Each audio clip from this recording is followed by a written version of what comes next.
All right, hi everybody. Thanks so much for coming. Thanks for the introduction. I'm looking forward to sharing with you all some of the research I conducted as a PhD candidate and student at Woodsole Oceanographic Institution. So it should be as no surprise to hear that the ocean is warming and that this is threatening marine life across the globe. You've probably seen some sort of plot like this at the left that shows sea surface temperatures over time with the last 2 years in yellow and black. And you can see that these past 2 years have really been unprecedented as far as sea surface temperatures. And this is part of a larger global increasing trend towards higher temperatures over the past several decades. And this is compounded by an increasing frequency of more local marine heat wave events that can have disastrous outcomes for marine organisms such as coral bleaching and mass die-offs. So given this, it's important to understand how species respond to temperature and what it might mean for species persistence in a future ocean. And species are really presented with just 3 options in dealing with global change: the proverbial move, adapt, or die. And seeing as how we're at evolution, we're probably most interested in adaptation. But there's still open questions as to when and how species will be able to adapt on these contemporary timescales. And part of the problem here is that it's just really difficult to observe evolution in action in natural systems. And so to understand how species might be responding evolutionary to temperature, I'm using the invasion of the golden star tunicate, Bacillus schlosseri, as a model. So the idea here is that during the process of invasion and subsequent range expansion, you have this species encountering new environments to which it must adapt, and a lot of the time this requires both plasticity and evolutionary adaptation. And thus, we can use these species invasions as these unfortunate natural experiments for understanding rapid adaptation to environmental stressors such as temperature. And so just some quick background on Bacillus here. You can see its colony at the left. There are these really visually striking colonies of different colors and patterns. They're most commonly encountered on the bottoms of docks and boats in marinas, although they're also found on natural substrates. They all start from a single larva called a tadpole, which have, like Scott's study organism, really restricted dispersal. They only persist in the water column for a couple of hours, and so they typically settle really close to their mother colony. These are also hermaphrodites like the bryozoan. And so because of their restricted larval dispersal, most long-distance transport is attributed to humans through hull fouling or fouling on aquaculture gear that gets moved around.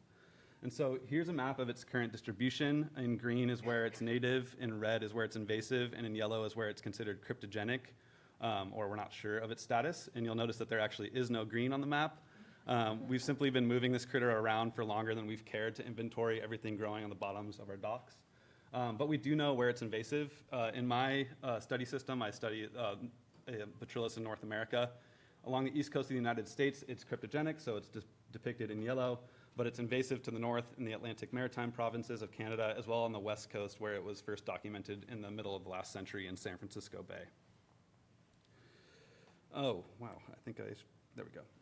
And so one of the great advantages of working with invasive species is that they often, or by their nature, have these wide geographic ranges, and they often colonize across these environmental gradients, often in parallel. So in North America, it can be found from Virginia to Newfoundland on the east coast, and from Baja California all the way up to southeast Alaska. So it persists across this broad environmental gradient. And given its really restricted natural dispersal, along coupled with high mutation rates, it's a prime candidate for developing local adaptation to temperature. And this sort of leads to the question of, do we observe like parallel adaptation to temperature on either coast? And I'm especially interested in understanding using genomics to try and understand whether or not the genomic basis of local adaptation to temperature is shared or divergent across these 2 parts of its range. So that leads into our 3 questions behind this study. First, can we use population genomics to resolve the invasion history of Bacillus within North America? And second, is there genomic evidence for local adaptation to temperature? A big part of my PhD was also looking at physiological responses along latitudinal gradients, and I documented that there's widespread variation in thermal tolerance to both heat and cold across life stages on both coasts of North America, and that this likely has a genetic component, but I think providing some of the population genomic evidence could provide another line of evidence for local adaptation. And lastly, as I sort of hinted at, I'm interested in understanding whether or not putative local adaptation to temperature is mediated by the same molecular mechanisms. So I used low coverage whole genome sequencing. I sequenced 534 individuals from 24 populations, 12 from each coast. And this really spans the full distribution of Bacillus in North America, as I said, from Virginia to Newfoundland on the east coast and San Diego, California to Sitka, Alaska on the west coast. So here we have a PCA. You can see that there's 3 general clusters of relatedness. In the top left, you have all the individuals from the East Coast. In the bottom center, you have all individuals from 10 populations on the West Coast. These are those from San Francisco Bay and northward to Southeast Alaska. And in the top right, you have individuals just from these 2 populations in Southern California. So what can we take away from this? Essentially, for the purposes of looking at parallelism, because we see such large differentiation between the East and West Coast, we could essentially treat these as like independent evolutionary replicates for looking at the genomic basis of parallel adaptation to temperature.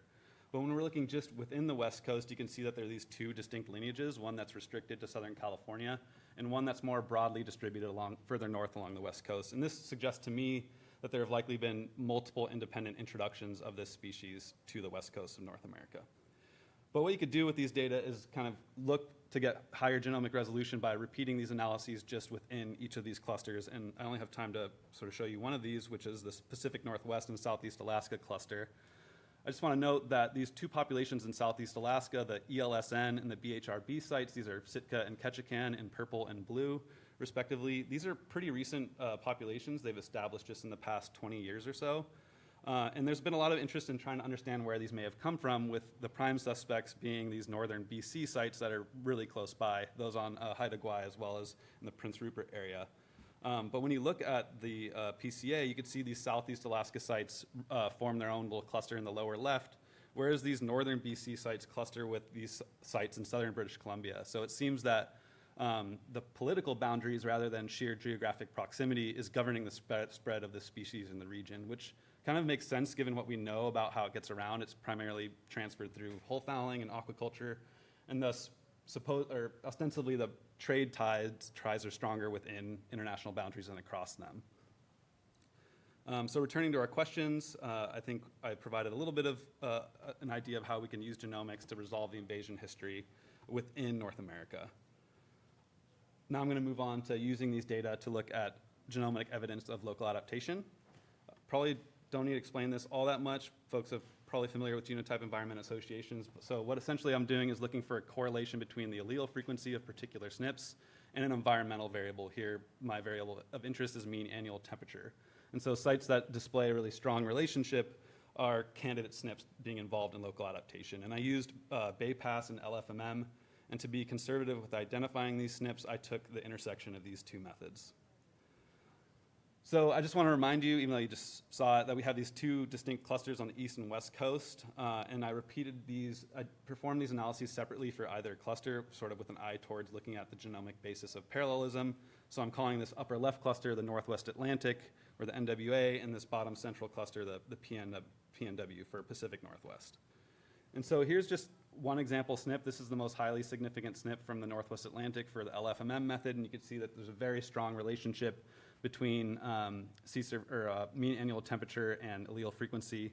And these are in situ temperatures that are taken from like SONs and like on-site instrumentation, so it's not like satellite-derived SSTs.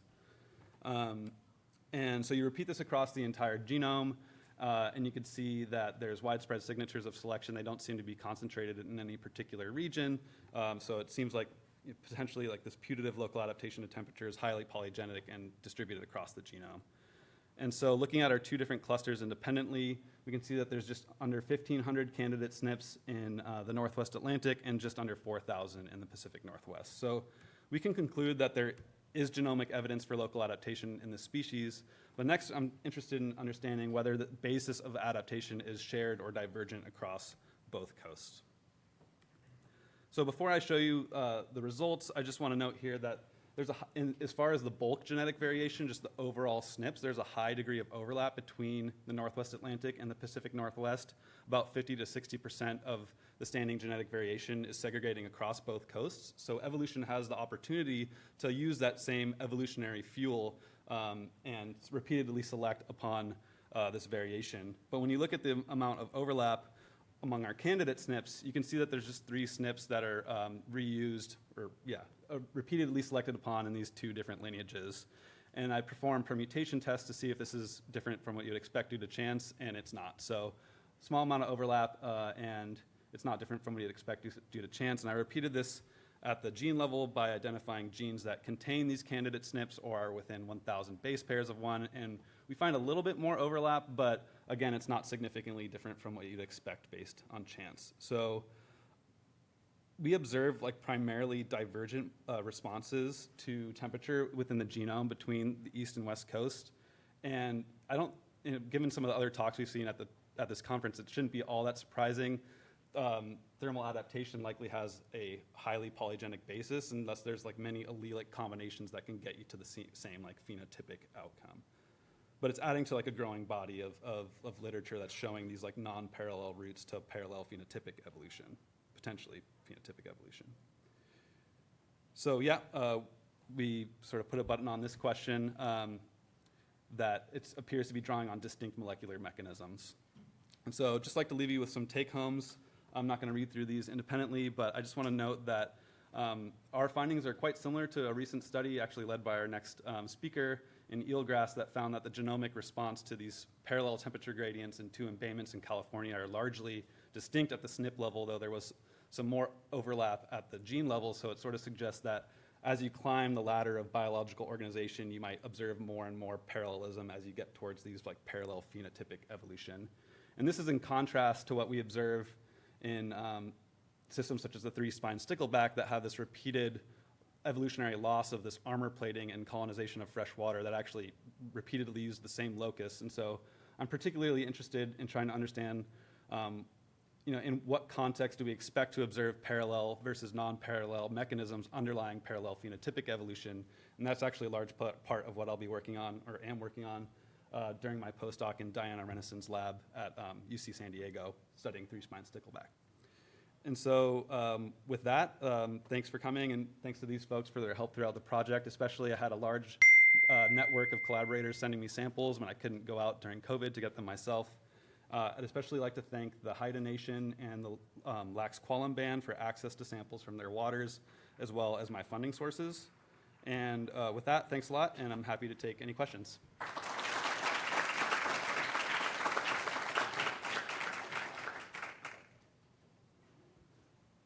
Sure.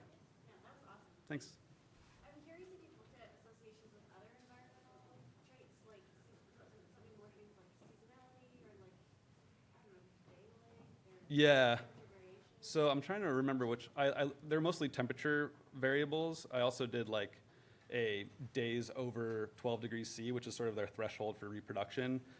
And it turns out that a lot of, like unsurprisingly, most of these variables are like highly correlated with one another. So like you can't really tell, like, mean annual temperature is highly correlated with like minimum annual temperature and vice versa. So you can't really like disentangle exactly like what dimension of the environment they're adapting to. So I just chose to go forward with mean annual temperature because it seemed to capture a lot of that temperature variation. Yeah. Sure. I'm curious if you have a chance to also look at any kind of I dug into that a little bit, and there wasn't like anything like screaming that came out, but yeah, I did like the typical kind of like fishing expedition there. But there were actually quite a few that were related to immunity, which I found quite interesting. So there might be sort of like co-varying gradients in parasite or pathogen pressure across these latitudinal gradients, or perhaps like something to do with like inflammation or something like that. But yeah, this is still kind of an ongoing project, so like looking into those possibilities, but also like happy to take any recommendations folks might have as well. Great. All right. Thank you. All right. Hi, everyone. Thanks so much for coming. Particular thank you to the organizers. This has been a really fun symposium to get all the marine evolution people together. Today, I'm going to talk to you about some work that we've been doing in our lab looking at eco-evolutionary dynamics of a climate-driven range shift in this, I think you'll agree, particularly charismatic species, the owl limpet. I'll give full acknowledgments at the end, but I wanted to give a special shout out to Erica Nielsen, a former postdoc of mine who really led this work.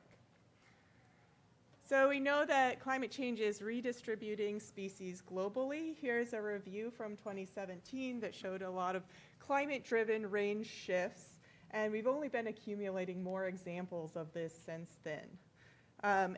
So we've really, over the past 5 years, started to make a shift from not only documenting these range shifts, but developing more theory and empirical examples of the mechanisms of these range shifts.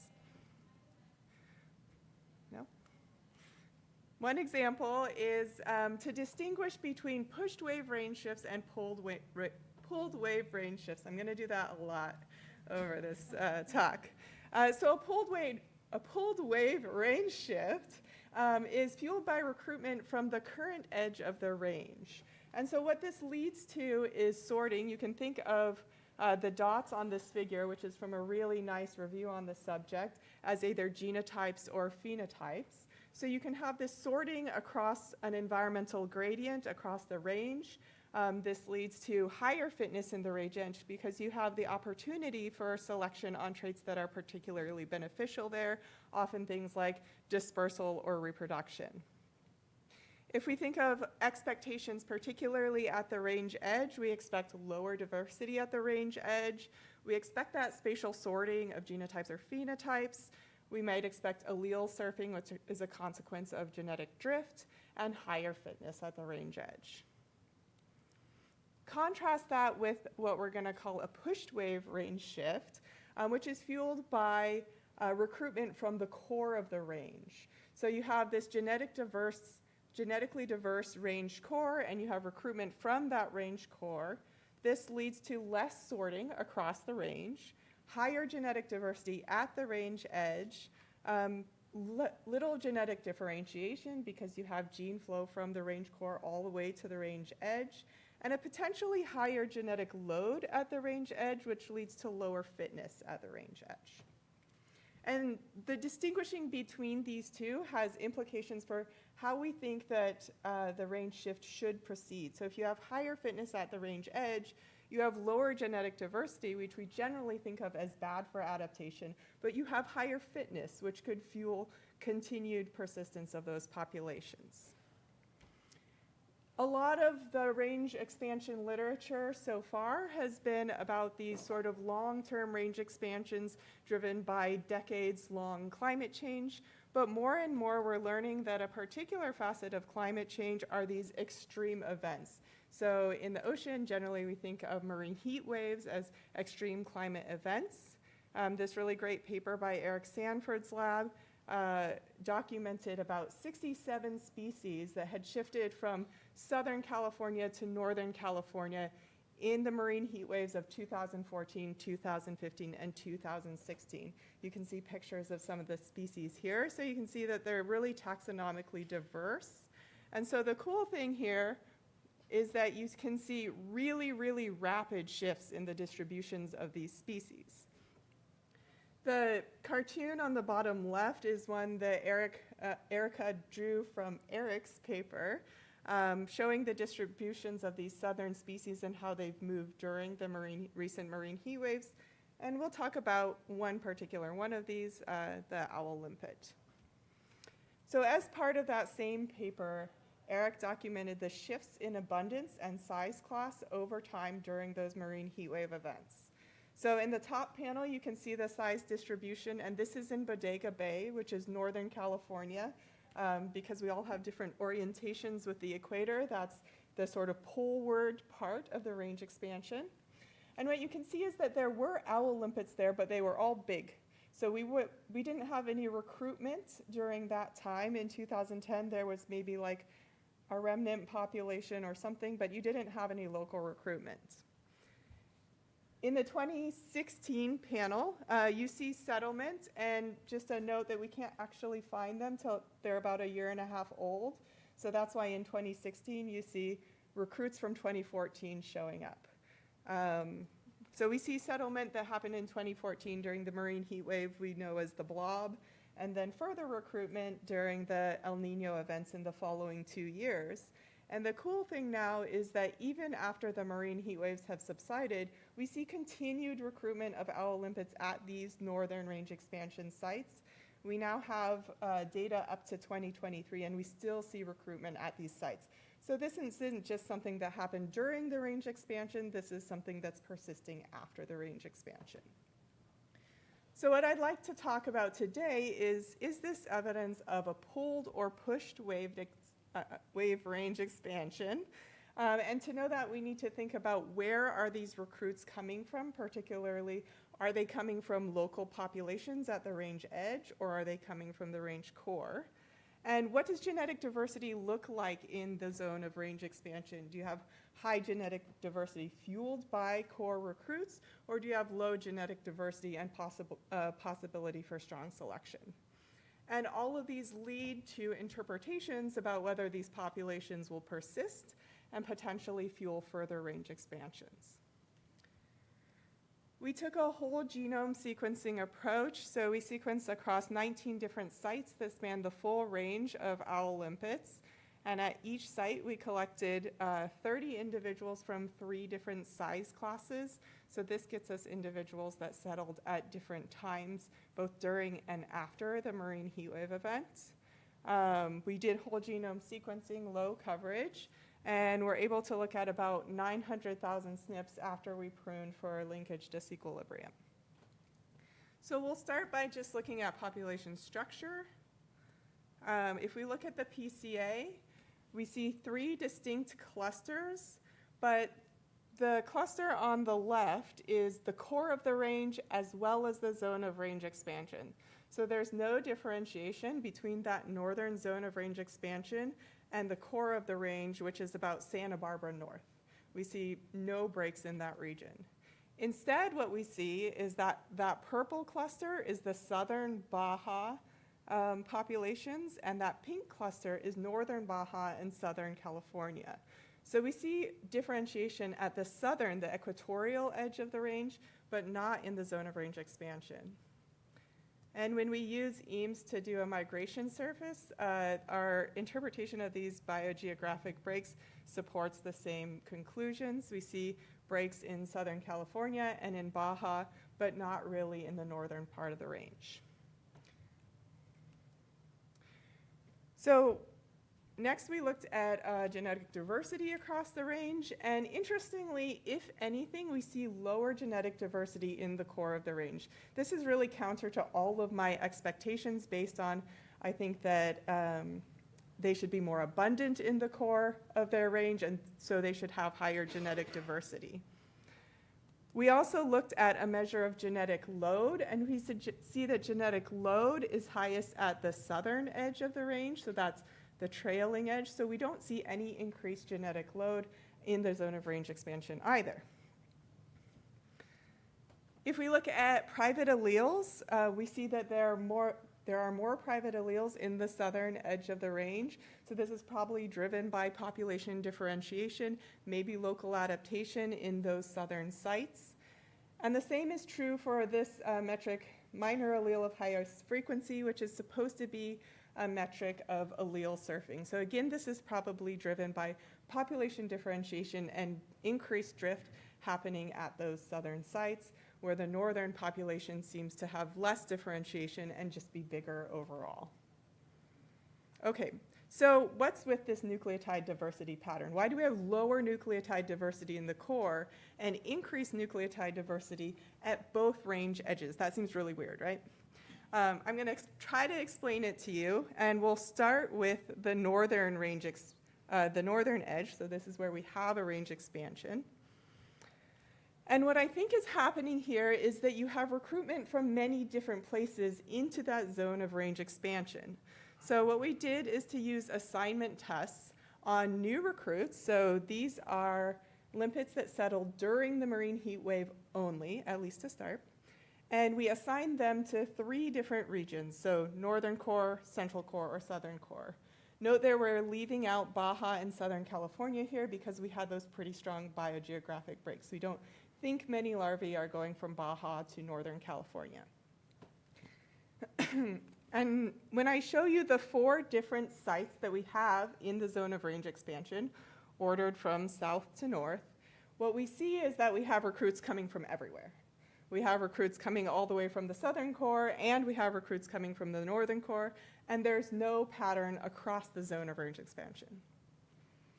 We can also look at recruits that settled after the marine heat waves, and here we can actually add the potential for self-recruitment within that population. So now that we have owl limpets in the northern part of the range, are they parenting recruits that are coming back to that zone of range expansion? And what we see is that we do have higher frequency of sort of local recruitment at the very northern edge, but overall, again, we have recruits coming from across the range core into the northern zone of range expansion. So I think this is really creating that increased diversity in the northern part of the range. Okay, so we kind of explained what happened in the northern part of the range. What's happening in the southern part of the range? I've already told you there's more differentiation there, maybe higher drift. That doesn't usually lend us to believe there should be higher nucleotide diversity. So what is happening here? What we think is happening is that that's potentially glacial refugia. So when we did some species distribution modeling, you can see here each pixel is colored by habitat suitability. You have present day on the upper left. And when you look at the predicted habitat suitability for the last glacial maximum, what you see is that you only really have suitable habitat in Baja. And that's where we see that increased nucleotide diversity.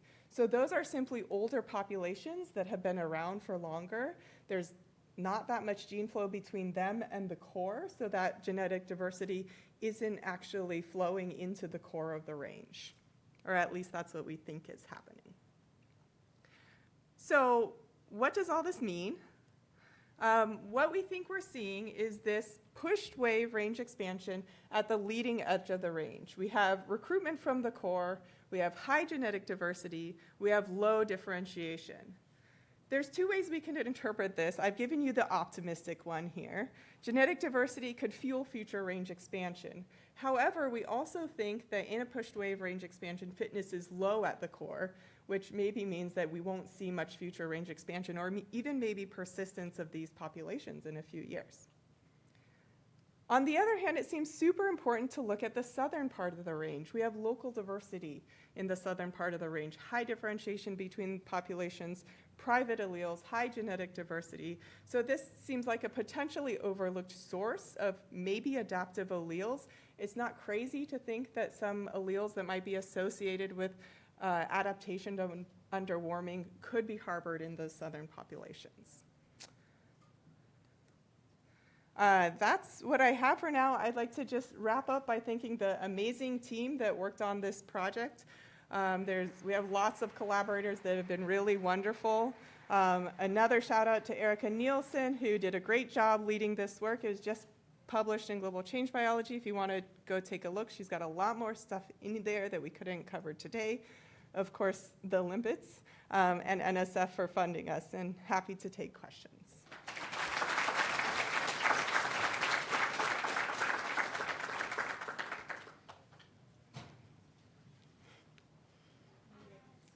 There was a...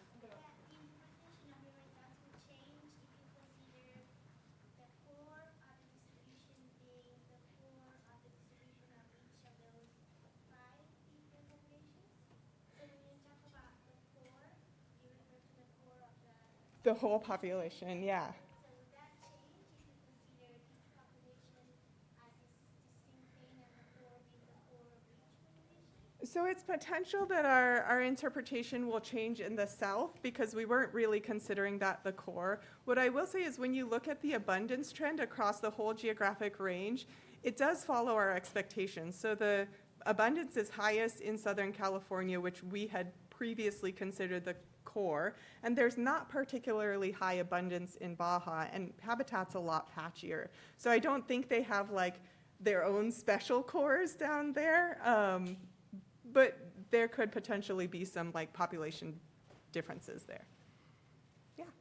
Is there pretty wide variation in settlement time for the species? So it seems interesting that some are coming from very far away, like maybe there's a queue. Yeah, so we don't really know. We don't actually know.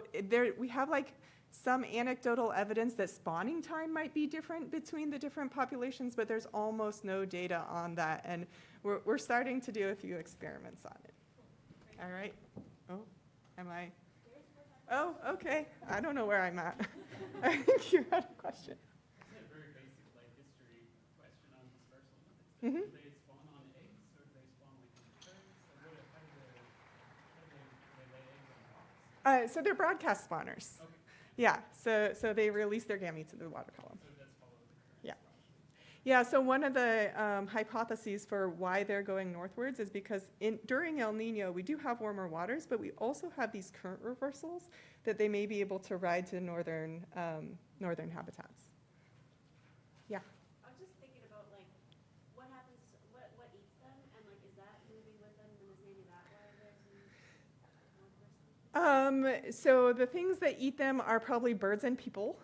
Um, I don't know that much about the distributions of the particular birds that eat them and whether, I think that they would also have other prey, like they probably also eat barnacles and stuff in the northern part of their distribution.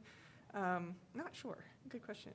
We have to go. Okay. Sorry, I think the dings are not fully working, so. Thank you. Hello, everyone. So the Pacific oyster, Magellana gigas, or previously known as Chrysostria gigas, was introduced to the European coast, to France initially, by the aquaculture industry in order to replace the native oyster that had been decimated in the early 70s. However, the oysters quickly escaped from the farms and have since spread along the European coast.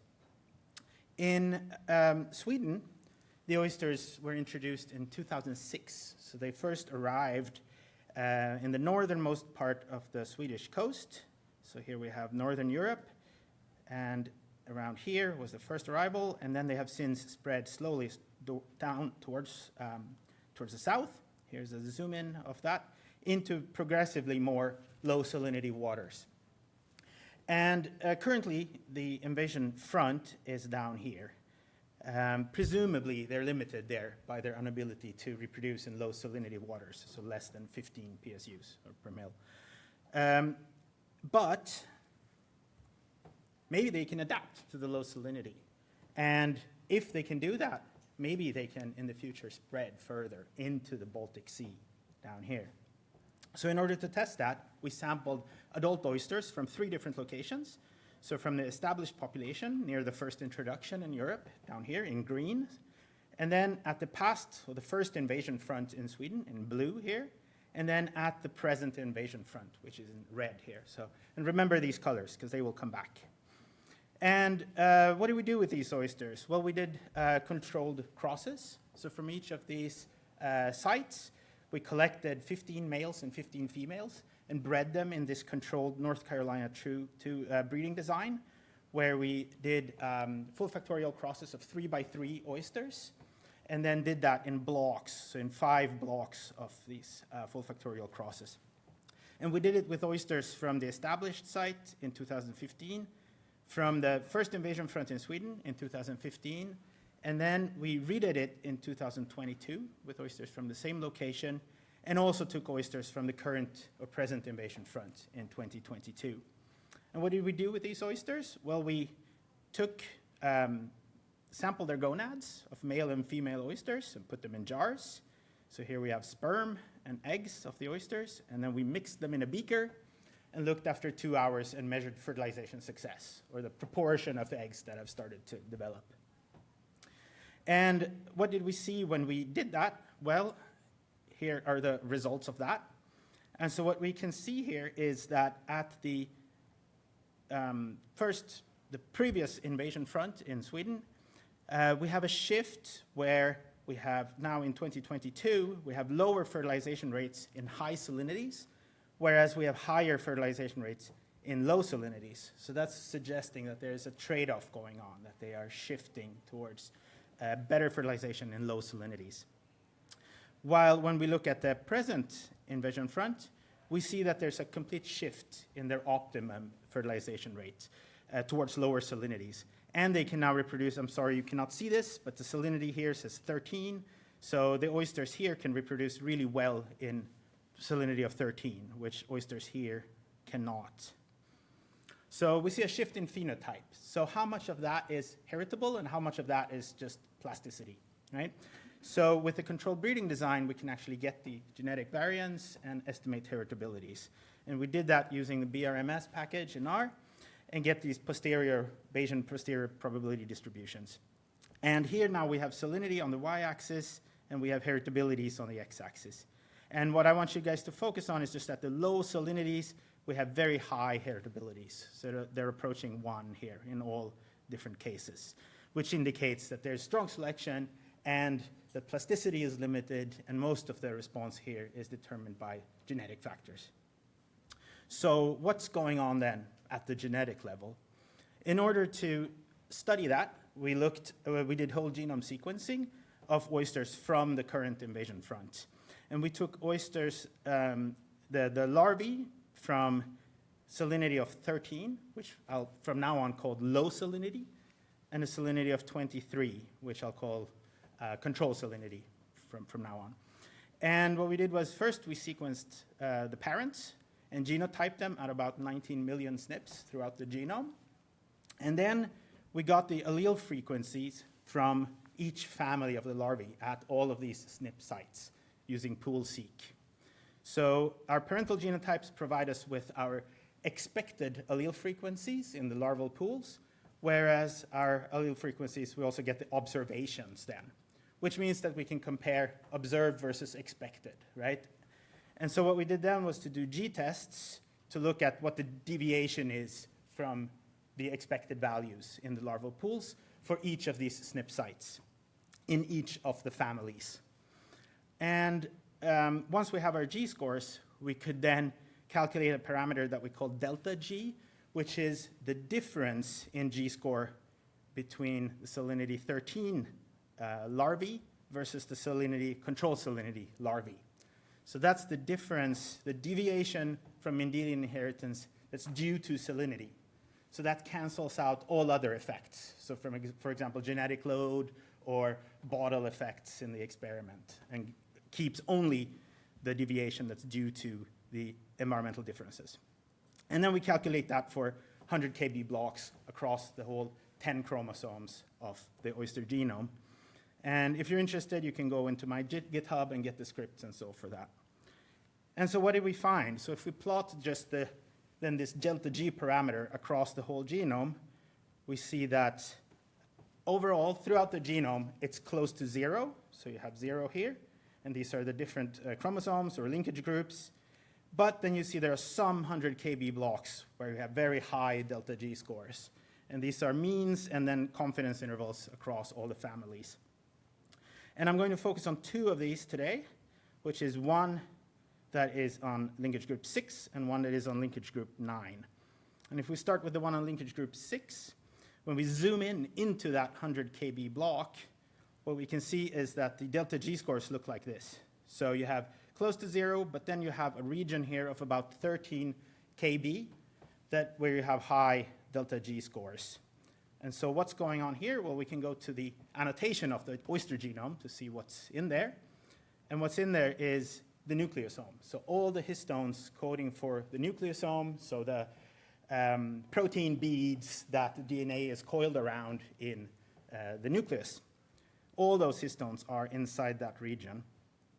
And if we do a generalized linear model to tease out what is the contribution of the paternal genotype versus the maternal genotype on the delta G score, we find that the genotype of the father, or the sperm, affects the delta G score, whereas the genotype of the mother, or the egg, does not.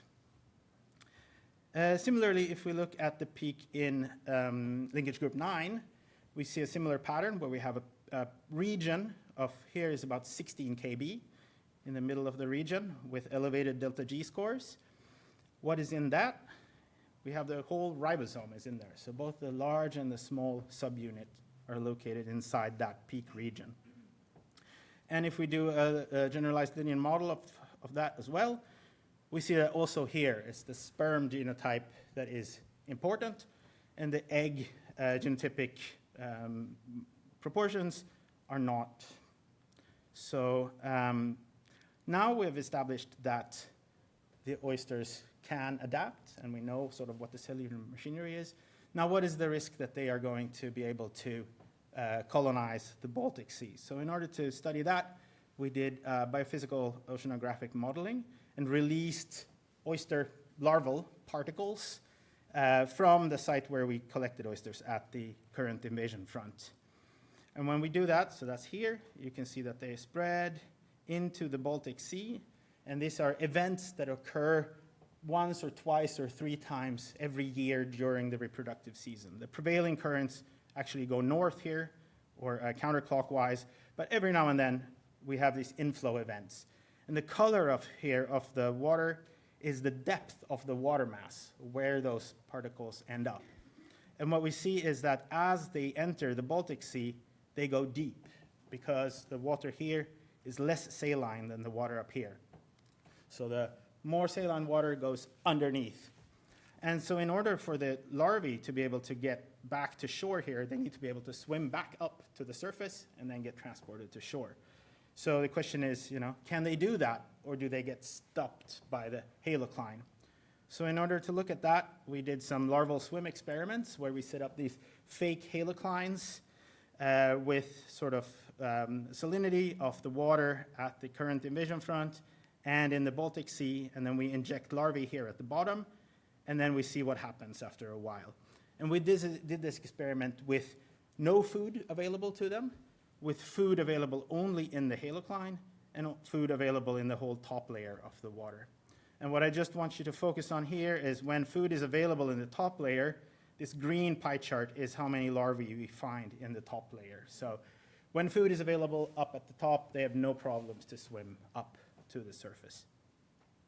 So in order to conclude, Pacific oysters have adapted to the low salinity at the invasion front, despite probably being a pushed invasion front, because they do have a lot of dispersal, as we heard in the previous talk. It seems that the sperm, nucleosome, and ribosome are the main targets of low salinity selection. Not sure why, so that's something we can discuss later on. The fertilized oyster embryos can drift with currents into the Baltic Sea during inflow events, and once they are there, they can swim up to the surface again, where they can get potentially transported back to the shore. So there is a very high potential of Pacific oysters to further colonize into the Baltic Sea in the future. So before I say thank you to you, I also want to pitch PhD student Chloe. I don't know if you're here, Chloe, but she has a poster tomorrow at board D4, where she's been working on flat oysters and looking at heat resistance or response to heat stress metabolically, so physiological responses. So please go take a look at her poster. Thank you very much for listening.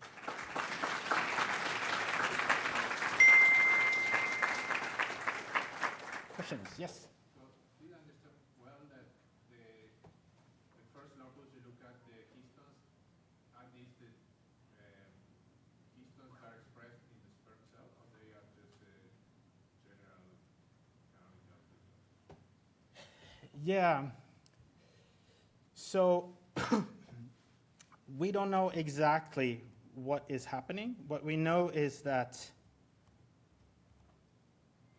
in this region here, we have deviation. So if you look at the larvae, we know that the genetic composition of alleles in the larval pool is shifted from what we would expect just by Mendelian inheritance. And that it is the genotype of the father that is the strongest determinant of how strong this shift is. Now, why that actually is, we don't know. I mean, you can speculate that it has to do with sperm swimming ability or sperm viability. As we heard in a previous talk, these organisms, they're broadcast spawners. The sperm need to be able to reach the egg somehow. We know that at low salinity, swimming ability can be compromised. But how the histones are involved in this, I don't know. But they are somehow. Yes? Chromosome 5, right, has huge spikes.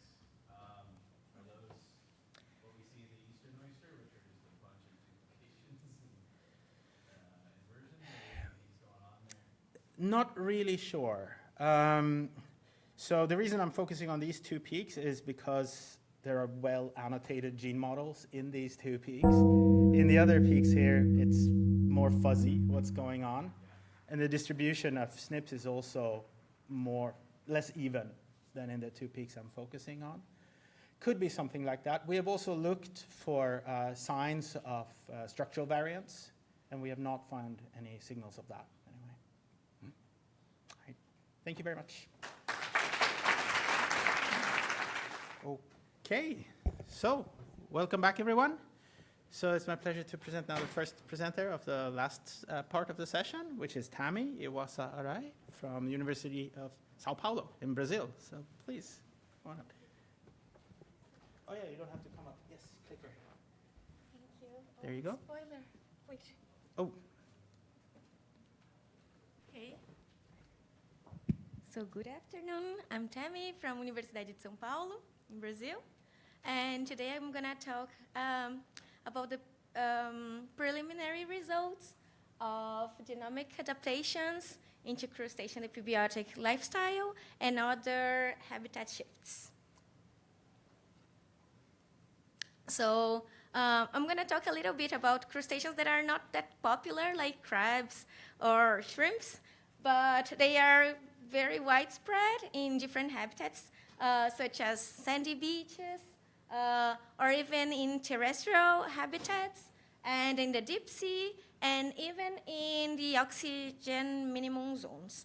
So they all belong to the superorder Paracarida, which is a superorder that has different kinds of morphology, but they have in like a synapomorphy of them is that they have a reduced carapace, different from other crustaceans, or they don't have a carapace. And the most important feature is that they have a marsupium.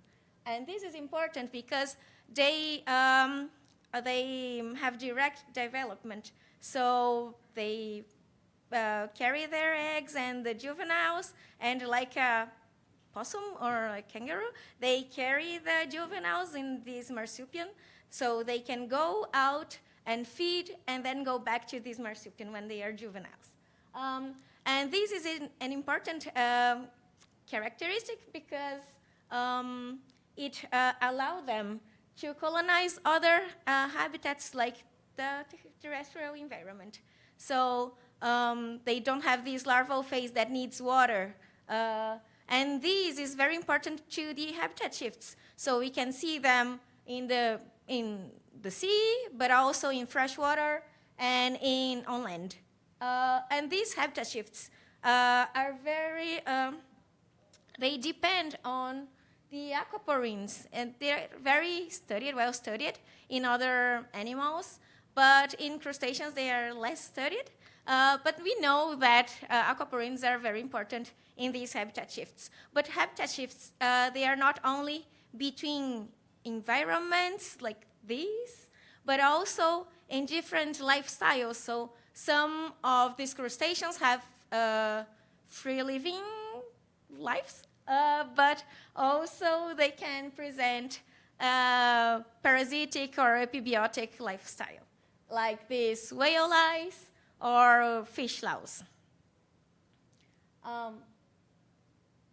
And these adaptations also occur in the morphology. As you can see here, we have 2 amphipods. So one is a free-living amphipod, and the other one is a whale louse. So we can see that they have reduced parts of the body, and they have different flattened bodies. So the free-living one is laterally compressed, and the other one is dorsoventrally compressed because they cling on the whales. And they also have other different strategies to live on the hosts.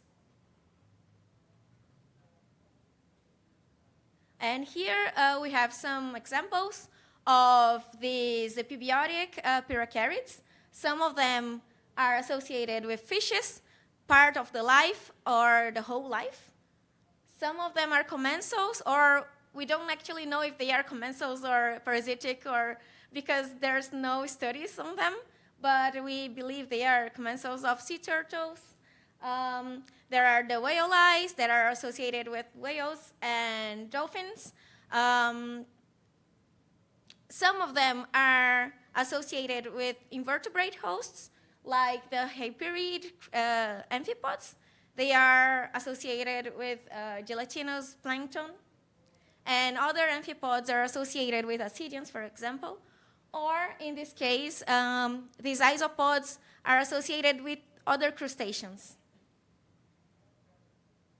So the main goals of this study were to investigate the habitat shifts in amphipoda, and also these changes into the free living to the epibiotic or symbiotic lifestyle, using both vertebrate hosts and invertebrate hosts of 3 different orders within Paracarida.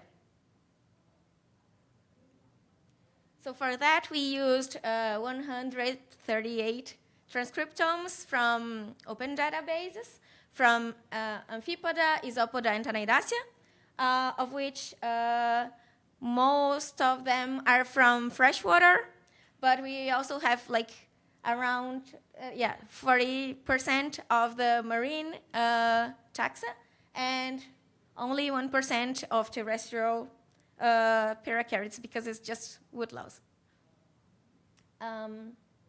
So we used a regular pipeline for cleaning, assembling, and annotation, followed by phylogenetic analysis and selection analysis based on DS radio, and using the aquaporins that are present in crustaceans.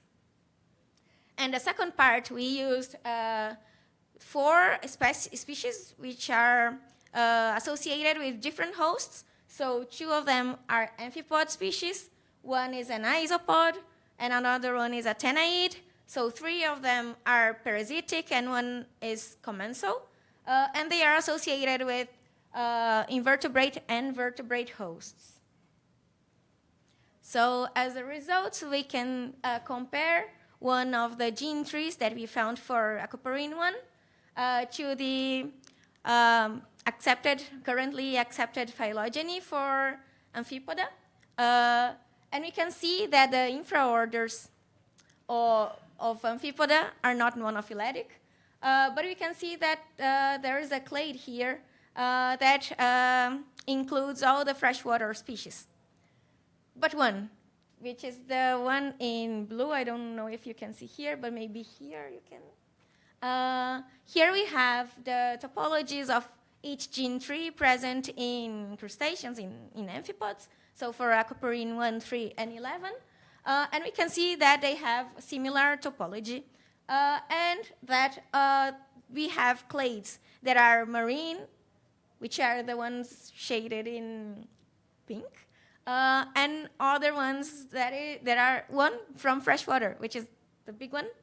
And it also shows the bias of freshwater and marine sampling, because 80% of the amphipod species in the world are marine, but most of the transcriptomes that we have available are from freshwater. But this species here, this is Hyperia, is a marine species, and it was found within the freshwater clade. So we tested this branch for selection, and we found episodic positive selection for Hyperia. And this species is also not only a pelagic marine species, and the only pelagic marine species, but it is also a parasitic species of jellyfish. So it is included in the second part of the study, where we used these 4 species to see if we find homologous regions that are common to all these species. So we found 20 GOs associated with these 4 species that are mostly associated with biological processes of signal transduction and also transmembrane transport. So we were talking about the aquaporins before, and here we also have the transmembrane transport very frequent, found in in the transcriptomes of the 4 species that are epibiotic. And when we compared only the parasitic species, we found 48 biological processes that were common to them, and they were associated with regulation of DNA template transcription, microtubule-based processes, and cell adhesion. So these genes that were associated with cell adhesion were of the environment, like cell adhesion to the environment, not for cell adhesion by themselves. And just a reminder that we used only geos that we believed they are ancestral.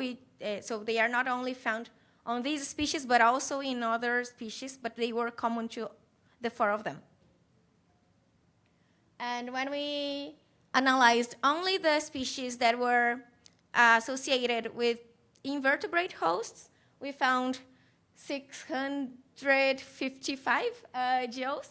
They are not only associated with invertebrate hosts, but they are also the 2 species of the same order. So they have many similarities. And we found most of the frequent geos associated with biosynthetic processes and nitrogen compounds and organic substance metabolic processes. And if we look into the species that are associated with vertebrate hosts, so with fishes and turtles, we actually found more geos than the ones that are from the same order. And they were more frequently associated with cellular component organization and metabolic processes, and nitrogen compounds and organic substance metabolic processes. So we can say that there is some congruence between the aquaporine gene trees, so the 3 aquaporine that we analyzed in Amphipoda, and there is a partial phylogenetic signal. So we could find a phylogenetic signal for freshwater, but not for the marine species. And basically, I think because we have a very low sampling of these species as well. And that there are clades that are from freshwater and marine, and that Hyperia is under episodic positive selection. So these preliminary results of the epibiotic shifts showed us that there are pathways that are associated to ion transport, organic matter, and nitrogen compounds, and that also these symbionts of both invertebrates and vertebrates have pathways associated with metabolic processes in both of them. So thank you, everybody, and I would like to thank the lab and the funding agencies.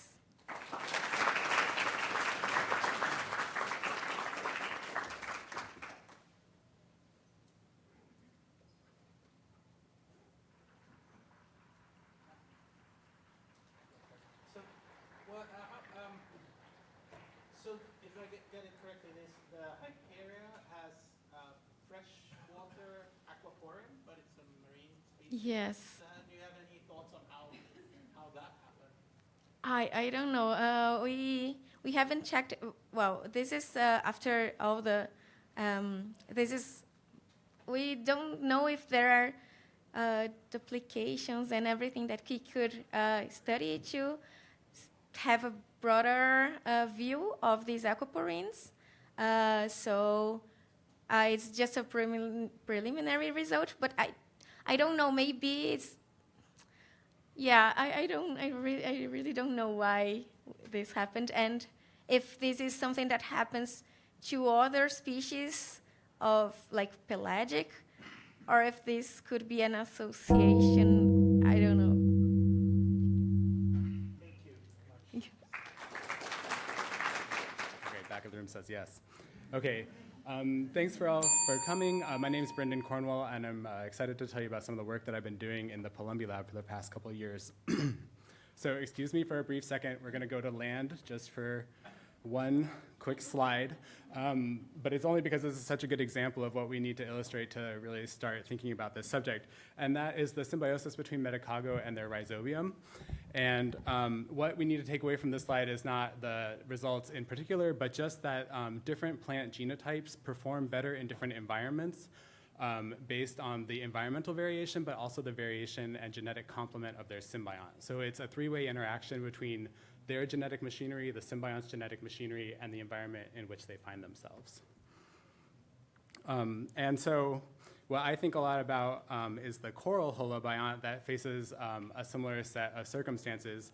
So the actual partnership between a coral and its dinoflagellate is a really tight association. Not only is the dinoflagellate inside of the coral, it's inside of the coral cell. And so the dinoflagellate enters the coral cell, the coral envelops it in its own membrane, and it's across these membranes, both the membrane that the coral has enveloped the dinoflagellate in and the dinoflagellate cell wall, that the actual interaction between these two partners is mediated. That's where any conflict between the two is going to be carried out, and that's also where the nutrient exchange is going to happen. And so in general and broadly simplified, the host is providing the symbiont with a nitrogen source, and the symbiont is providing the host with carbon. And so obviously when this partnership breaks down, that's when we get coral bleaching. I don't need to tell this audience about how awful that is. And so we were really interested in trying to understand the genetic underpinnings of bleaching. Can we prevent it? Can we select for bleaching-resistant corals, for instance? And so several groups at this point are now endeavoring to figure this out. And the sort of biggest study to date and the sort of state of the art as it is Fuller et al. From 2020, where they tried to look for the genetic underpinnings in Acropora millipora. And in this figure, what I'm showing you is that they found a lot of different explanations, including environmental variation. But when they included the polygenic score, can you see this? No. The blue, the furthest right blue bar, when they included that polygenic score of the corals, they were able to detect a significant increase in the amount of variation explained, but it was really minimal. And so, in fact, we don't have a great explanation for the underlying genetic basis of this, despite quite a bit of effort on their part and a lot of other people's parts. And so what I've been thinking about is whether or not we can gauge how effective the partnership is between the host and the symbiont at the genetic level by thinking about whether or not they're well matched to one another and what that actually might mean. And so you could imagine that they might have a set of genes or alleles that are really important for establishing or maintaining the partnership. So partner recognition and then persisting as a symbiosome inside that coral cell. It could be that the symbiont is just adapted to its host, right? And so the host is its own environment from the symbiont's perspective. So maybe it's just that the symbiont locally adapts to that specific host that they find themselves in. Or it could be that both the host and the symbiont are locally adapted to the reef environment that they find themselves in. So there's a lot of different reasons to think that there might be a genetic match between the two partners. Some of that has to do with their interaction, and some of that might have to do with the environment that they find themselves in. And so corals are actually a cool system aside from the bleaching problem that we know they face to think about these questions because they're highly diverse in the tropics. And so just in this picture alone, there's probably tens, maybe hundreds of coral species and probably the same number of symbionts, although that's much less well known. And so the question becomes when you arrive at this reef and you have not been provisioned with a symbiont from your mother because you're a horizontal transmitter and you need to find a partner, how do you find the best partner for the environment that you've landed in, basically? And you have to take into account both your own genetic background, like I said, and the environment that you've landed in. So I wanted to start asking this question in the acroporids. And so I just started on a single reef to minimize that environmental variation, and just started with 5 morphogroups despite the highly speciose nature of the genus. And so I chose these 5 morphogroups and sequenced them to low coverage. For those 28 colonies, I got about 700,000 host SNPs and 65,000 symbiont SNPs. I found that the symbionts are largely shared across the hosts that I sampled, so I didn't see any segregation of different symbiont lineages by host species. But I also found that there are about 150,000 pairs of SNPs between the host and the symbiont genomes that are highly correlated. And so if I knew the host genotype, I had a really good chance of telling you something about what the symbiont genotype was at that particular locus pair, which is just kind of an interesting phenomenon. It might be, and you have to ask yourself, is this just a random chance that they've come together, or is there something functional going on here that requires this tight coupling between the two partners? And so I wanted to ask that question, but ask it in a data set where I had more data about the actual performance of the holobiont and how they do when they're challenged with heat stress. And so I turned to a data set that was produced as part of a larger study in the lab where we just focused on one species, Acropora hyacinthus, across the archipelago nation of Palau. And so on the right here, I'm showing you where our 40 reefs are up and down Palau. We sampled 400 individuals. And then on the left is the sort of experimental setup where we heat stress test them the same way for every colony, ask how many symbionts they lose, ask how many they began with, et cetera. And so that gives us a standardized measure of their bleaching response when they're challenged with a really, really hot time. And so, like I said, I'm trying to connect those genomic patterns to the standard heat resilience experiments using those loci that were highly connected in the broader Acropora data set. And so just a quick illustration so that everybody's on the same page. This is an example correlation. So we did low-pass sequencing of these genomes, so everything is genotype likelihoods. And this is a figure that's showing essentially one of those highly correlated loci. So in the upper right are individuals where both the host and the symbiont were homozygous for a certain allele. And then further left on that graph, you see instances where both are heterozygous for that allele. And what I did was I came up with essentially a metric for how well they're following that global pattern. So everybody is sort of doing that same thing, but we do find these instances where individuals are deviating from that pattern. So while the individual, the lower orange circle is showing an individual that fell straight on that regression line, the upper orange circle are individuals that are not showing the same pattern that we would expect from that regression, basically. And so we would say that the upper individuals for our purposes today are more mismatched from the global pattern. And so I did that across all pairs of loci, and then I summed those up, and I came up with a sort of matching score for each colony in our data set. Yep. And so the numbers that came through after we were done cleaning up the data for the hosts and the symbionts are there. There's about 5 million host SNPs in this data set and 117,000 symbiont SNPs. And then I took those original 150,000 and asked where they were correlated and looked first at those matching loci on our Acropora hyacinthus genome annotations to see if there was any enrichment. What we find is that there's enrichment for GTPase activating proteins, some G protein modulators, and ribosomal proteins.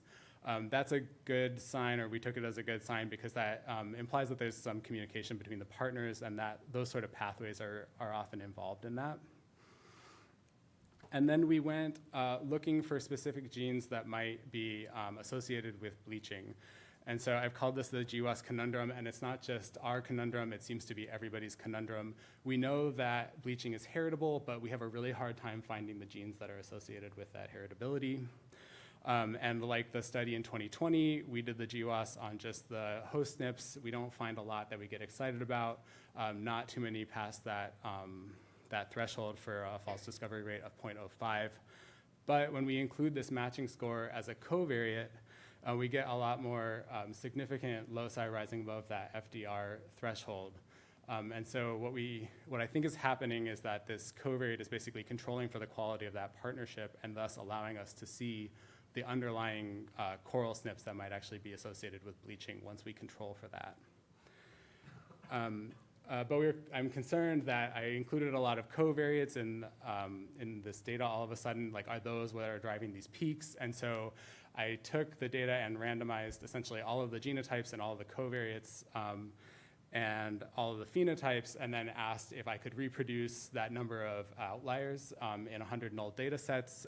I couldn't, our number surpassed them every time. So that gave us a little bit of additional confidence that what we were seeing was actually a real signal in these data. And then we did the standard, I think it was called a fishing expedition earlier, but the sort of the Go terms, what are they, what genes are there? We have done our best to annotate this genome, and so I'll just give you one example. In this big peak on that linkage group, I forget what number it is, 12, no, 11. There are 3 genes, ATP synthase, glucose metabolism genes, and mitochondrial metabolism, all pointing us in the direction of sort of the stressful things that matter for bleaching, which is essentially that their metabolism really ramps up and things get really difficult to handle when things get hotter. So that was a really promising signal that this is actually leading us in the direction that we think we should be going. And so I think this jointly considering the host and the symbiont is probably the right way forward to actually start disentangling the nature of the interaction and what is actually driving hosts and symbionts to actually be bleaching resistant or not. And so it gives us a long list of candidate genes to start to play with and explore. And it lets us know about the interacting regions of the genome, so we can start asking if there are certain regions that are more connected than others to the symbiont and host, or between the symbiont and the host. And it's also a transferable approach to horizontally transmitted symbiont systems in general. Like if there's a tight connection between the partners, can you use this technique to actually go and look for whether or not they're compatible or communicating at some cellular level? This might be the way to actually start doing that, not only in this system, but in others. And so, like I said, we have this first data set in one species, but we just got funding to expand this to a group of 3 species. So this fall, I will be in the field, basically setting up a massive reciprocal transplant between 3 reef environments that we know are really different thermally, but also in a lot of other ways. We're going to try to sample broadly the morphological variation within a cropra, and then really deeply sequence the host and the symbionts so that we can much more better characterize the genotypes of the partners across the entire genome. So I'm excited to start that. Stay tuned for what we find. It'll be a little while, but hopefully it'll work. And with that, I'll acknowledge the following people. We had a ton of help in the field. This is a massive undertaking, so the undergraduate help, even though they're very small at the bottom, they were very instrumental. And I'm happy to take any questions.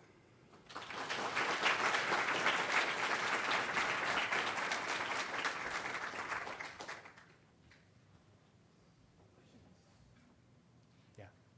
Super cool talk. So I actually work with heart couples that have symbionts as well. Oh yeah, I saw your talk. Great. Cool.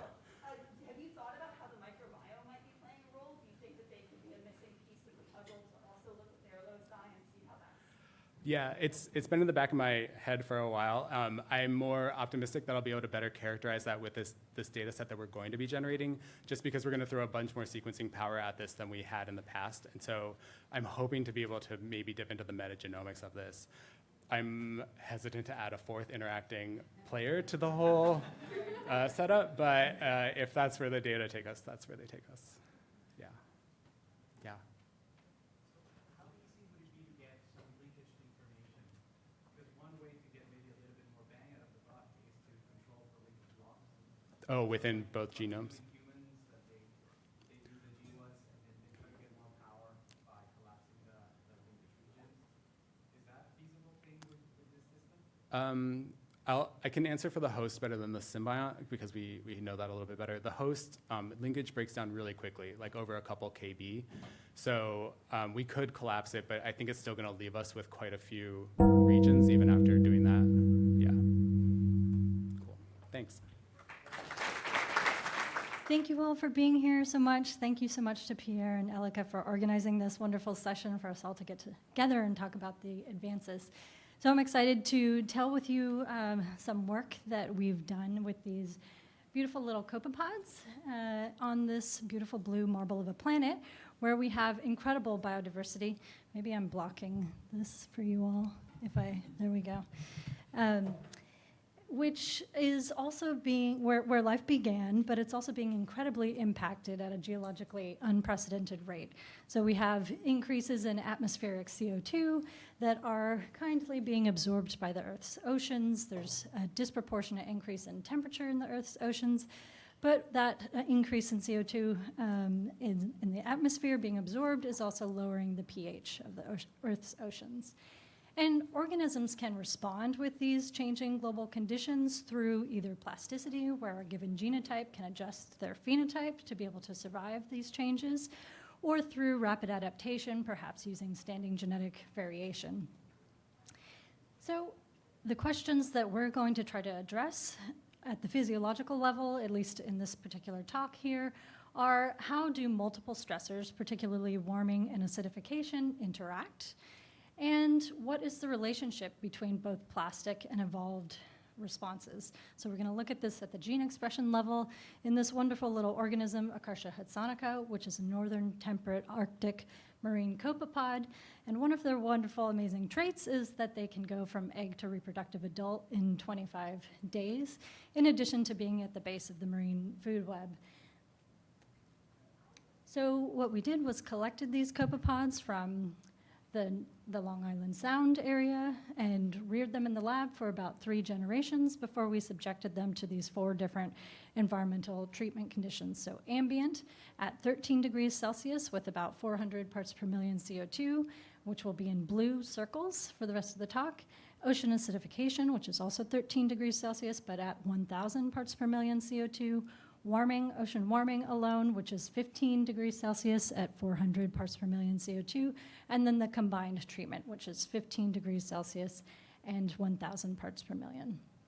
And subjected them to 12 generations of experimental evolution, and these levels were chosen based on business as usual projections for the year 2100, but importantly, they're within the range of what these organisms experience in nature. And we sampled them at generations F0, so after 1 generation, at F2, F4, and F11. And you'll notice that there's a couple missing samples because these experiments were happening during the pandemic, carried out by one Herculean grad student, Jimmy DeMaio, who I'll point out in a second. And we measured survival, development, hatching success, egg production rate, and integrated all of these to estimate fitness, and then did RNA sequencing to get at these molecular genetic basis of these phenotypes. And looking at the organismal traits, we saw after the first generation there was a dramatic drop in population fitness, particularly related to the warming treatment conditions and ocean warming and acidification combined, and a recovery after just 2 generations that was generally sustained. So now to kind of get at the molecular basis, I'll present to you the gene expression data for there's Jimmy, smiling right there. And this was done in collaboration with Hans Daum's lab at the University of Connecticut. So for the transcriptomics, so here's the global expression patterns looking at all of the data. So all of these were analyzed together, but I've split them up in plotting them by each generation, F0, F2, F4, and F11. And you can see the 4 different treatment groups and the replicate experimentally evolved populations. So you see tight clustering at F0, so there's a strong plastic response to these different treatment environments in the first generation that gets totally muddled by F2 and F4, and then resorts itself by treatment groups at F11, but interestingly, they're kind of in the opposite directions from where they were originally. So strong clustering initially and at the end, and the ambient and ocean warming and acidification seem to have opposite general expression patterns that we'll dig into in a second. So to address this question of how do multiple stressors interact, we can focus on the F0 and F4 generations where we have all 4 treatment environments and compare those responses. And there's 2 ways that I can see looking at this molecularly. So there's this, now I would say classic, but Tajam and Stillman put this out in 2013. Gunnarsson has this wonderful plot where a stressor A and a stressor B, when combined, could have an additive effect, or could be antagonistic if the response is lower than you might expect, or synergistic if the response is greater than you might expect than additive. So looking at it globally in terms of gene expression, we could look at the number of genes that are responding to each of these treatment groups, or gene by gene level, looking at the magnitude and direction of expression response. So globally, looking at the expression response in each of these treatment conditions, so are compared to the ambient, and you can see that there's a stronger response to ocean warming alone than there is to the combined treatment together. and the least response to ocean acidification, and that response is dramatically dampened by the 4th generation. So the strongest response to ocean warming alone, globally, the ocean warming and acidification suggest that they are antagonistic when combined, at least for this species. And there's a dampened response overall after that 1st generation. Now, thinking about it at the gene by gene level, what we would expect if we plot, so on the x-axis here, I'm summing up the response to ocean warming relative to ambient with the response to ocean acidification relative to ambient, and plotting that against the response to ocean warming and acidification combined.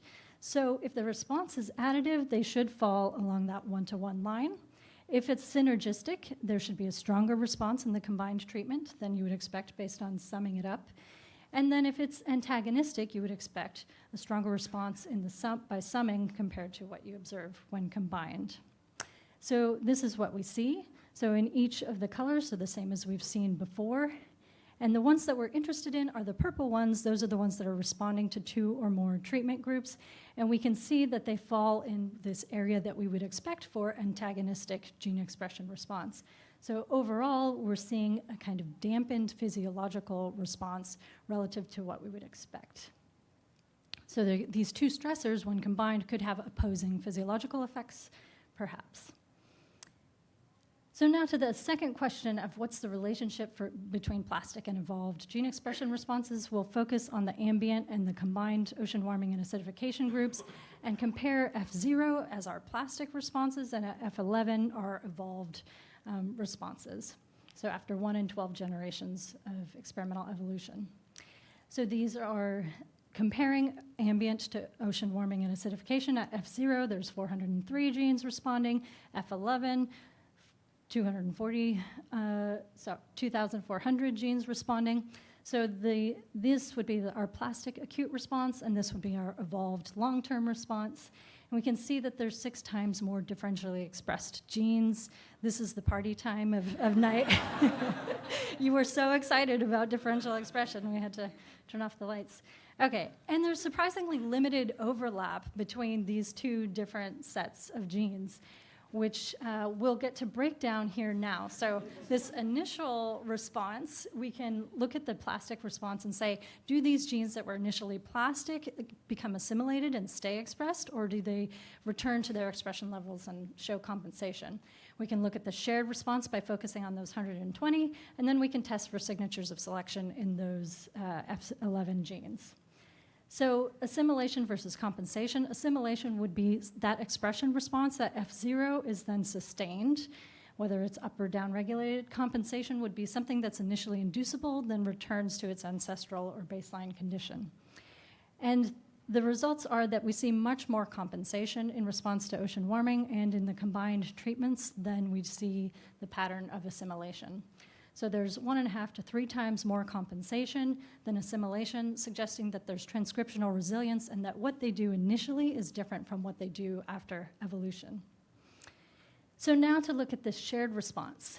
So looking at the gene expression response to F0 versus F11, if it's the same, it'd fall on the 1-to-1. If they're doing opposite things at those 2 times, it would fall on the -1 slope. And this is what we see. So 85% of these genes that have this, that are differentially expressed at these 2 time points have opposite expression response patterns, which is really interesting, suggesting that either those initially plastic genes are maladaptive over a long time, or that they need totally different things initially compared to what they need after long-term evolution. So lastly, comparing F0 responses to F11, there was a study by Price et al. In 2022 that tested for signatures of selection, mostly between evolved species, but I'm going to apply it here in our experimental evolution, looking at gene expression response in F0 on the x-axis versus F11. So along the 1-to-1 line, if the expression response is the same, that could be due to drift or stabilizing selection. If it's much stronger in F11 than F0, that would be suggestive of directional selection. And if it's much higher at F0 compared to F11, maybe balancing selection. And here is what we find. So these are in cyan and magenta are the genes that are responding significantly at F0. In blue and red are F11. And the red triangles are higher expression in the combined treatment. And you can see this whole cluster of genes that are upregulated in the combined treatment. And now if we zoom in the axes, we can see that there's this additional cluster that would be downregulated in the combined treatment or upregulated in ambient, because it's all relative. And so both, no matter what way, however zoomed in you are, you see this strong signature of directional selection. And the strongest divergence is in these genes that didn't even respond initially. So if you look at the x-axis, really low expression, they're not significantly differentially expressed, but they are majorly upregulated or downregulated after experimental evolution. So to summarize the tons of transcriptomics data that I've just shown you, I've shown you strong plasticity, but in opposite directions from the initial or the evolved expression responses. And I've shown you antagonistic responses to these combined stressors. And I've shown you high resilience in the transcriptional gene expression with this return to baseline conditions. And lastly, a signature of rapid evolutions was suggestive of directional selection in the gene expression response. So to answer the questions at the physiological level, we see that combined warming and acidification have this antagonistic interaction, and that plastic versus evolved responses are unique and complementary. And so the big overall take home is that both plastic and evolved responses are unique and necessary for surviving this multiple stressor world that we're in today. With that, I'd like to thank my wonderful lab group members, past and present, Reed Brennan, who generated the data but let me analyze it when he was off starting his faculty position, and NSF for funding the work, Hans Dom's lab, Jimmy DeMaio for carrying out the experiment, and you all for listening. Thanks so much.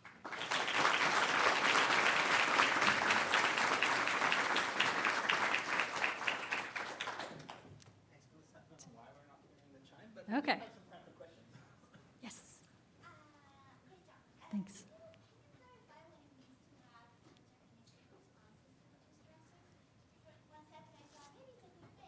Yeah, yeah.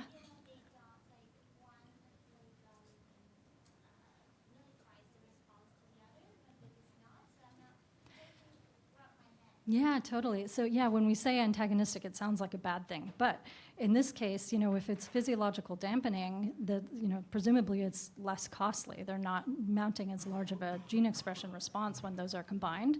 And we know that long-term their fitness is just as high. They've recovered fitness. So I think we shouldn't think of antagonistic response as a negative thing in this framework, because it's helping them survive. Yeah, does that help answer your question? Yeah.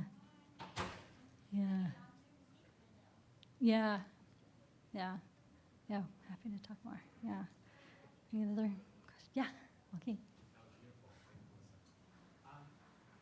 The conditions of low pH in high temperature, would they be equivalent levels of stress in terms of the physiological response mounted by the individual? Yeah, that's a good question. I mean, they experience more pH variability perhaps than they do experience the temperature variability. But for both of these, we tried to push them to their edge. And we initially intended to push them much further. We did these experiments in another species where we did 4 degrees and 2,000 ppm. And we had to back off until they were, surviving the experiment. So it ended up, presumably we're getting similar mortality levels, or we were getting similar mortality levels in response to each of these stressors. Yeah. Mm-hmm. Thank you very much, Melissa. Yeah, thanks. Okay, firstly, I'm so sorry, Melissa, for nearly taking your spot. I'm just so eager. No, I'm kidding. I'm actually Irish, and usually on a Sunday by 5 p.m., everyone's in the pub. So I'm like, I had convinced myself I was talking. I was like, it's 5 o'clock. It's heading up, and then I was like, no, it is not me. But yeah, so today I am going to talk about insights into the origin of vertebrate smell from the hagfish genome. And I am from UCD in Dublin in Ireland. And just really quickly, I also nearly had a heart attack yesterday when I seen there was the audio transcription, because anytime I'm on Zoom, it doesn't even work for me, because in Ireland we tend to like cut loads of syllables. So if there's something you don't understand that I say, if you add a T or a H onto it at the start of the C-T, it might make sense. So today I'm going to talk about the sensation of smell, and another term for that is olfaction. And we use the sensation of smell if we want to make ourselves smell nice, if you want to make your home smell nice, but you can also pick up bad smells. So you've probably been stuck in an elevator before and then got out and had to run and then realized someone else was walking in and you're like, oh no, they're going to get a bad smell. But so for us, it's more like a kind of cosmetic effect. Now we do also use it to make sure food hasn't gone off or anything. But for animals in the wild, it's really important. They use it for hunting, so they need it for finding food. They use it for finding mating partners, or also avoiding being someone else's dinner. And it works through a group of receptors, and these are called olfactory receptors, is one of the groups that I'll be talking about today. And they are part of a large member of G protein-coupled receptors. And how they work is that they are membrane bound and they're located within the nasal cavity. So when you come into contact with a chemical cue, if the receptor recognizes that odorant, it will bind and send a signal to your brain. And this will then give you information about your surrounding environment. So I am really interested in looking at marine animals, particularly their sense of smell, because I think it's really important, especially with, we had loads of great talks earlier about warming environments. But just to give you some perspective of olfactory receptor numbers, so we have the goldfish has around 250 functional olfactory receptors. Now this varies depending on the species. And then we have the zebrafish has around 170 olfactory receptors. And then we have the cool lampreys, and this is the sea lamprey and the Pacific lamprey. Lampreys generally have between 60 to 70. So, as I said, I'm interested in looking at them, especially in marine vertebrates, and particularly the hagfish. And I thought this was quite interesting. I took a couple of examples here from vertebrates, just to give you a number of the receptors. But first, I created this in BioRender, and it didn't even have a figure for a hagfish, which made me very sad, and it just kind of outlined how understudied and represented it is. But generally, fish tend to have in the hundreds. And then sharks are quite weird, actually. They have really low numbers. They have less than 10 functional olfactory receptors. And then, as I said, lampreys have around 60 to 70s. And when you look at the transition from land, or from sea to land, you tend to get more numbers of receptors. So semi-aquatic vertebrates, they would have higher hundreds, and then mammals would have the largest number of functional olfactory receptors. Actually, the elephant here has the largest number of olfactory receptors. It has over 2,000. So what exactly are hagfish for people who don't know what they are? I think they're really cool. I think they're really beautiful. They look like something out of an Alien movie, but I'm a big horror fan, so that's probably why I really like them. They represent one of the two surviving lineages of jawless fishes, along with lampreys, as I talked about earlier, and they're deep-sea scavengers. So it's not really known how they locate food that well at a molecular level. And what's really interesting about hagfish and lampreys, they have a single olfactory organ. So if you look at every other jawed vertebrates, they have a paired olfactory organ. So if you think of yourself, you have a paired nostrils. So that's really cool for for agnatans. So apologies for the poor quality of the figure. It's actually really hard to even find images online of hagfish. Just shows how kind of not very popular they are, probably. But they primarily feed on dead animals. So one thing I wanted to look at is how do they sense these feeding opportunities? If you've ever seen anything on Blue Planet, there's a great snippet where you can see hagfish and they're locating a dead whale and then they're feeding off of the dead whale. So first of all, I needed to find the receptors in their genome, and I took 2 genomes. The reason I took 2 genomes was because that was all that was publicly available. Now, there's over 70 species, and at the time there was only 2 that were sequenced. Now there's 3, so I'll start that one next week. I actually wanted to start it. I noticed it last week that it became publicly available online, and my super was like, don't even think about trying to fit that in before the talk. So I was like, all right. So in my lab, we use we're a comparative genomics lab, and we use a tool called Sensomatic. It was actually developed in our lab. And this is a pipeline, and it implements BLAST to mine and predict olfactory receptor genes from whole genome assemblies. And the great thing about olfactory receptors is, generally speaking, they're single exon, so they're easier to mine from the genome.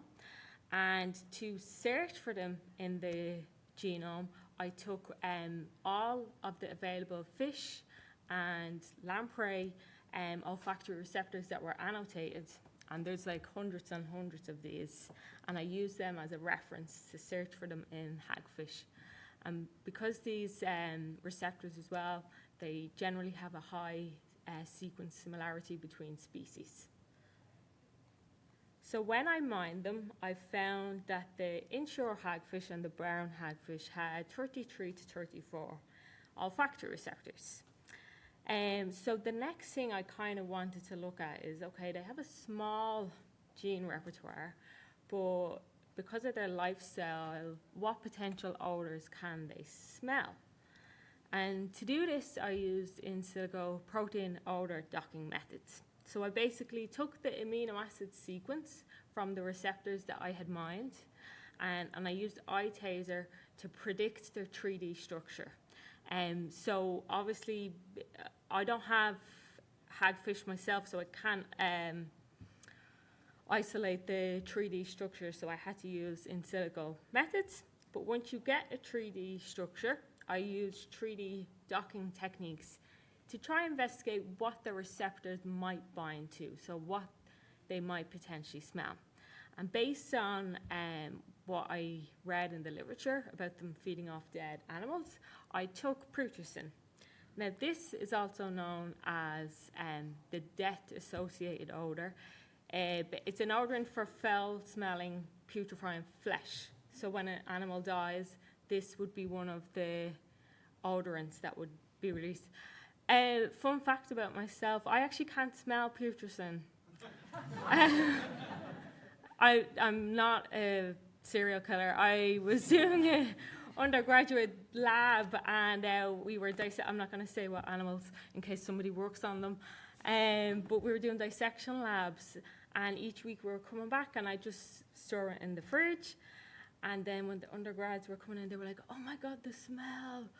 And I was like, "Yeah, it smells really bad in here."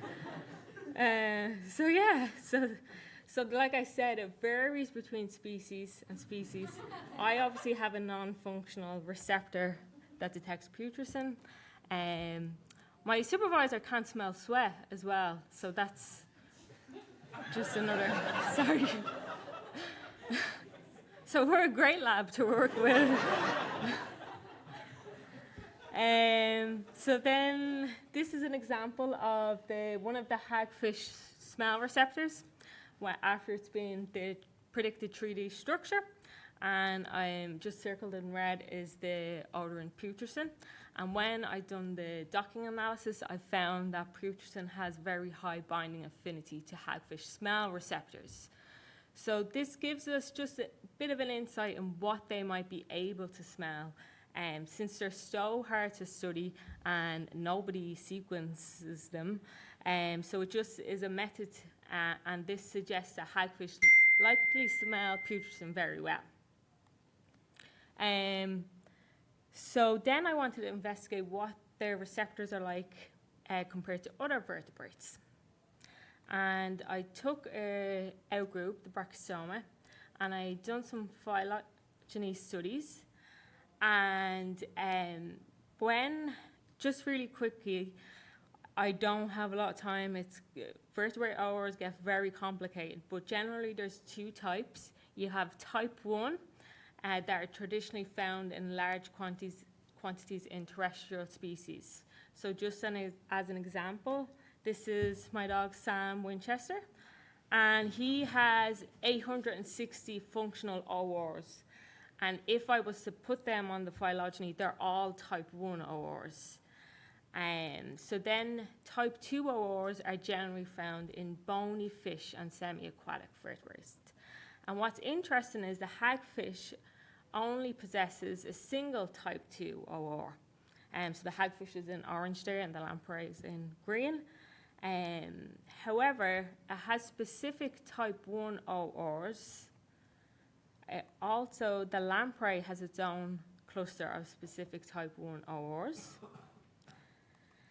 And hagfish type 1 ORs also cluster and share with lamprey type 1 ORs. But if I was to put all the other vertebrate type 1 ORs in this phylogeny, none of them would kind of group with these subclusters. They'd all form their own groups. So although they have type 1 ORs, they don't group with any other vertebrate type 1 ORs. So just to summarize, this means that putrescin binds to hagfish receptors very well. Hagfish have a higher reliance on type 1 receptors, and there is a clade of ignatin-specific OR genes. And thank you so much for listening. And thank you for the organizers and my lab group. We're big Barbie fans. And anyone working on hagfish genomes, thank you for sequencing them. You don't know me, but I know you. Thank you.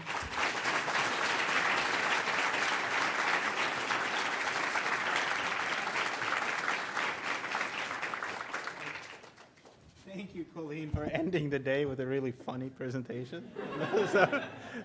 Ending the day on high spirits. That's great. Thank you so much. And a big applause to everybody who has been presenting today. So thank you so much.